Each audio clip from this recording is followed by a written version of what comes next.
ചേട്ടാ 2 mini gold. എന്റെ കാശങ്ങ കൊടുത്തു കേട്ടാ. ദരിദ്രവാസി ചേട്ടാ. എടാ നിന്നോട് ഞാൻ പലതവണ പറഞ്ഞിട്ടുണ്ട് ഇന്റർവ്യൂ എന്ന് പറഞ്ഞ് വീട്ടിൽ വന്ന് ഷോ കാണിച്ച് എന്നെ വിളിക്കരുതെന്ന്. എനിക്കിന്ന് ഒമർ ലുലുവിന്റെ ഒരു അണ്ടകടാകൻ ലവിന്റെ ഓഡിഷൻ ഉണ്ടായിരുന്നു. അതും മിസ്സായി. ഒമറിന്റെ ഓഡിഷൻ അല്ലേ? എന്നാ പിന്നെ നിനക്ക് എന്തായാലും കിട്ടും. അതെന്താ? അല്ല പുള്ളി സാധാരണ അഭിനയിക്കറിയാൻ പറ്റാത്തവരല്ലേ ഓഡീഷനിലൂടെ സെലക്ട് ചെയ്യണത്. അതുകൊണ്ട് പറഞ്ഞ ഫ്രഷ് കോമഡി.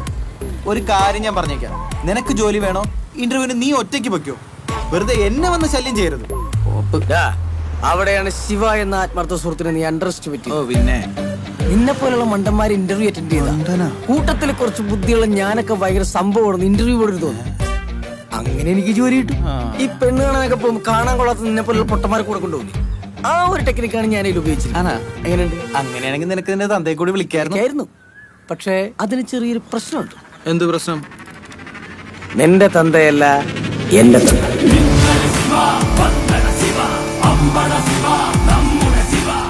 ശരിയാക്കി തരാം.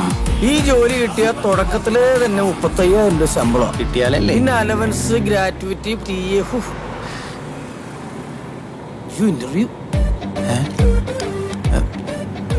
ഇന്റർവ്യൂ അറ്റൻഡ് ചെയ്ത് ഇവന്റെ റിലേ കട്ടായ ദൈവമേ. ഇതേപോലത്തെ പുസ്തകമൊക്കെ വല്ലപ്പോഴും വായിച്ച് പഠിക്കാൻ നോക്കും. കുറച്ച് ടഫ് ക്വസ്റ്റ്യൻസ് റെഫർ ചെയ്യട്ടെ. ഇത് ശരിക്കും റിലേ കട്ടായി.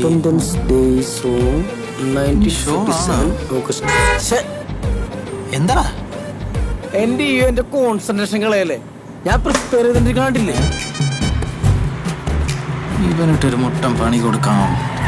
നീ എന്തീ കാണിക്കണത്? അടിപൊളി. എന്താണ്? ബാക്ക് ടയർ പഞ്ചറായെന്ന് തോന്നുന്നു. നീ ഒന്ന് ഇറങ്ങി നോക്കിയേ. വണ്ടാറടങ്ങാനായിട്ട് വണ്ടിക്കുരിക്ക് പോലും പൈസ ഇല്ല. എന്റെ ഇന്റർവ്യൂവിന്റെ വരെ തീരുമാനം. അയ്യേ സീനൊന്നുമില്ല. ഡിക്കിയില് ജാക്കിയും സ്റ്റെപ്പിനി ഇരിപ്പുണ്ട്. നിനക്കല്ലേ ഇന്റർവ്യൂവിന് പോകാൻ തിരക്ക്. ഇറങ്ങി മാറ്റിക്കോ. നീ ഇങ്ങോട്ട് വാടാ. അയ്യോ ഈ ജാക്കറ്റില് എനിക്ക് നിന്റെ അത്ര എക്സ്പീരിയൻസ് ഇല്ല. തന്നെ ഇറങ്ങി വെച്ചാ മതി. എനിക്കൊരുത്തരു സഹായം വേണ്ടടാ. ശിവ മെക്കടാ, മെക്ക് റോയൽ മെക്ക്. എന്നാ പോയി വെക്ക്. റോയൽ മെക്ക് ശരിയാക്കി തരാം. പഞ്ചറന്നേരം പറഞ്ഞു വണ്ടിക്കൂലികൾ തന്നിട്ട് പോടാ. പോടാ പുല്ലേ, ഈ ജോലി എനിക്ക് നമുക്കിട്ട് നൈസായിട്ട് പണിയാന്നല്ലേ.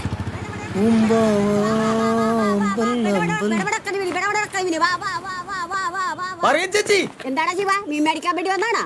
ഏയ് മീൻ മേടിക്കാൻ വന്നല്ല, പിന്നെ എന്റെ പേഴ്സ് കളഞ്ഞു പോയി. ചേച്ചി എനിക്കൊരു 100 രൂപ തരൂ. അയ്യോ മോനെ, കച്ചവടം ഒന്നും ആയിട്ടില്ലടാ. ആരെങ്കിലും മര്യാദ എനിക്ക് ഞാൻ തരാം. നീ ഒന്ന് പിടിച്ചേ, ഞാൻ ചായ കുടിച്ചിട്ടും വരാം. നീ ഇവിടെ നിക്ക്. ആരെങ്കിലും മര്യാദ എനിക്ക് അപ്പ കാശ് ഞാൻ തരാം.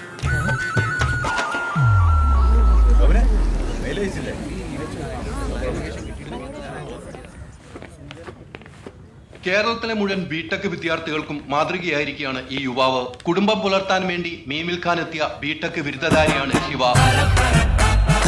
ബിടെക് ബിരുദധാരി മാർക്കറ്റിൽ മീൻ വിൽക്കുന്ന കാഴ്ചയാണ് നമ്മൾ കണ്ടുകൊണ്ടിരിക്കുന്നത്. ശിവയോട് തന്നെ നമുക്ക് ചോദിക്കാം, ഈ സമയത്ത് എന്തു തോന്നുന്നു ശിവ? ഞാൻ ചോദിക്കട്ടെ, ഒരു ബിടെക് ബിരുദധാരിക്ക് കൂടെ മീൻ വിൽക്കാൻ പറ്റുന്ന വല്ല നിയമമുണ്ടോ? ഇനി ഇവനെങ്ങാനും വൈറലാവും. ഇതിപ്പോ നിങ്ങൾക്ക് വലിയ വാർത്തയായിട്ട് തോന്നുന്നത് മീൻ കച്ചവടം ഒരു മോശം തൊഴിലാണെന്നുള്ളത് നിങ്ങളുടെ കാഴ്ചപ്പാടാണ്. കിട്ടിയ ഗ്യാപ്പിൽ തള്ളി മറിക്കുക. ബംഗാളികളാണ് ഇവിടെ ജോലി ചെയ്യുന്നത്. ഇറക്കി വിടണ്ടായിരുന്നു.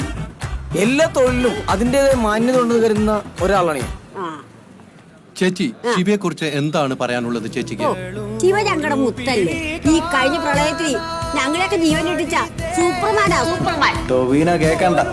ഈ വേഷത്തിൽ മീൻ കച്ചവടത്തിന് എത്താനുള്ള കാരണം എന്താണ് ശിവ? സത്യത്തിൽ ഞാൻ ബ്രിസ്കോ എന്ന കമ്പനിയിലേക്ക് ജോലിക്കുള്ള ഇന്റർവ്യൂവിന് പോകുന്നത്. എനിക്ക് ജോലി കിട്ടുന്നുള്ള പേടി കൊണ്ടും എന്റെ ഇന്റിമേറ്റ് ഫ്രണ്ട് ആയിട്ടുള്ള ഈ എന്നെ വഴിയിലിറക്കി വിട്ടിട്ട് പോകുമായിരുന്നു. അപ്പോഴാണ് ഈ ചൂടത്തിരുന്ന് മീൻ വെക്കുന്ന മറിയച്ചെടുത്തിയെ ഞാൻ കണ്ടത്. അവരെ സഹായിക്കണമെന്ന് തോന്നി. അങ്ങനെയുള്ള ചെറുപ്പക്കാർ വേണ്ടത്. അപ്പം ഇന്റർവ്യൂ നഷ്ടപ്പെട്ടു, അതിൽ ദുഃഖമുണ്ടോ? ഇല്ല, എനിക്ക് എന്റെ കഴിവിൽ ആത്മവിശ്വാസമുണ്ട്. പിന്നെ ഇന്റർവ്യൂ ജോലിയൊക്കെ ഇനിയും വരുമല്ലോ സാറേ. ഞാൻ വെയിറ്റ് ചെയ്യാൻ തയ്യാറാ. ഇതുപോലത്തെ എന്ത് തൊഴിലും ചെയ്യാൻ കഴിവുള്ള സ്മാർട്ടായ ചെറുപ്പക്കാരാണ് company. See Mr Soman sir, ആ പയ്യനെ ഇപ്പൊ തന്നെ കൂട്ടിക്കൊണ്ടുപോവാ. പിന്നെ പോരുമ്പോ ചാനലുകാരെ കൂടെ കൂട്ടിക്കോ. Okay sir. കമ്പനിക്ക് ഒരു ബൂസ്റ്റ് ആയിക്കോട്ടെ. സൂസൻ